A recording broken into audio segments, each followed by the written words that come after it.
Hey gang, welcome to another edition of Doc Schlock, where it's a review of the movie Camp Blood 2.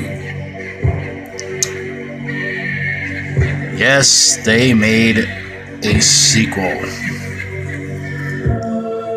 It's a year later, and our sole survivor slash hero from the first movie, Tricia, is still in a mental institution. A film crew goes to visit her to talk to her about trying to make a movie based on what happened beforehand. Well, at first she's not 100% sure if maybe she really wants to do this because, she's kind of nuts, and as you remember from the last part of the first movie, she thought she saw the clown killer coming after her to try and get her. But then she decides, what the heck, could be fun. So the film crew goes out there, tries to make a sort of reenactment for what happens in the first movie, and they meet up with a guy named Adrian.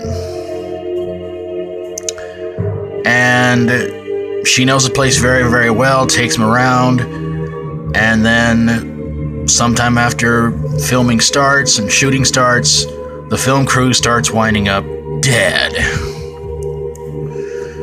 To where it's only down to Tricia and the killer, which turns out it's, you guessed it, their guide Adrian. Tricia tries to find out why Adrian is doing all the killing because apparently her sister was the killer in the first one, and she's out for revenge. Well, Adrian is about to apparently set Tricia on fire with some gasoline and some matches. Tricia's tied up, but she's able to somehow cut herself free, fights with Adrian.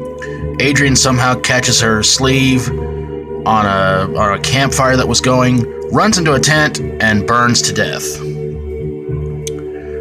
And just when Adrian thinks everything's just when Tricia starts thinking everything's okay, Adrian reappears.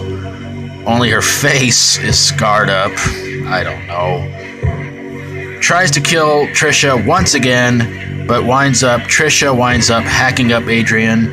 And before Adrian dies, she hands Tricia the clown mask and the machete, and Tricia walks off, possibly to do Camp Blood 3 within the woods.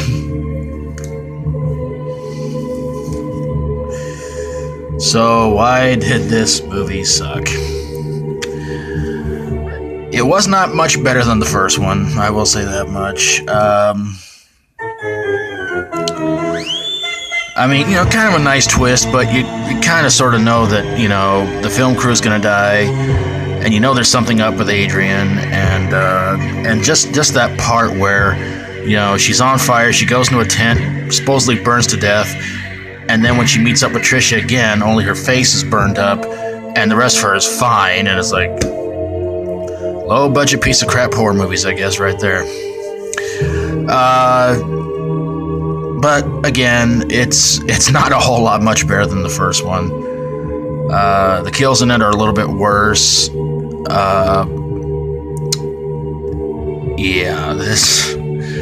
This was some pretty bad crap right here, folks.